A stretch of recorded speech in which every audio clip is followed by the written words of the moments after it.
ସେ ସେ କହେ କୋମଳ ଶରୀର ମୋର, କିନ୍ତୁ ଦୁଃଖ ଦେଇ ମୋ ହୃଦୟ କରିଛି ପଥର। ସେ କହେ ହରିଣୀ ଆଖି ମୋର, ମୋ ଆଖିରେ ଲୁହ ଦେଇ କରେ ଅଧିକ ସୁନ୍ଦର। ସେ କହେ କଥାଗୁଡ଼ା ଟାଣ ମୋର, ଗାଲରେ ଶକ୍ତ ଚାପୁଡ଼ା ଦେଇ କଥାକୁ କରେ ଆହୁରି ମଧୁର। ସେ କହେ ମୁହଁ ମୋର ଲାଲ ମନ୍ଦାର, ସେ ମନ୍ଦାରକୁ ରକ୍ତିମ କରେ ତା ପ୍ରହାର। ସବୁ ନାରୀ ଜୀବନେ ଏମିତି ସାଥୀ, ନିଃସ୍ୱାର୍ଥ ପରପ୍ରେମ କରୁଥିବେ ନିହାତି। ମୁଁ ତା କଥାକୁ କର୍ତ୍ତବ୍ୟ ଭାବି ମାନିନିଏ, ସେ ମୋ କଥାକୁ ଥଟ୍ଟା ଭାବି ଭୁଲିଯାଏ। ମୁଁ ତା ଗାଳିକୁ ମଥାପତି ସହିଯାଏ, ସେ ମୋ ରାଗକୁ ବାହାନା ଭାବି ହସିଦିଏ। ତା ଲୁହ ସବୁ ମୋ କାନି ପୋଛିଦିଏ, ମୋ ଲୁହରେ ଚଟାଣ ଭିଜିଯାଏ।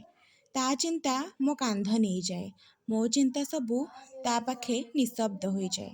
ଦିନସାରା ମୁଁ ତା କଥା ଭାବୁଥାଏ, ରାତିରେ ସେ ଶାନ୍ତିରେ ଶୋଇଯାଏ।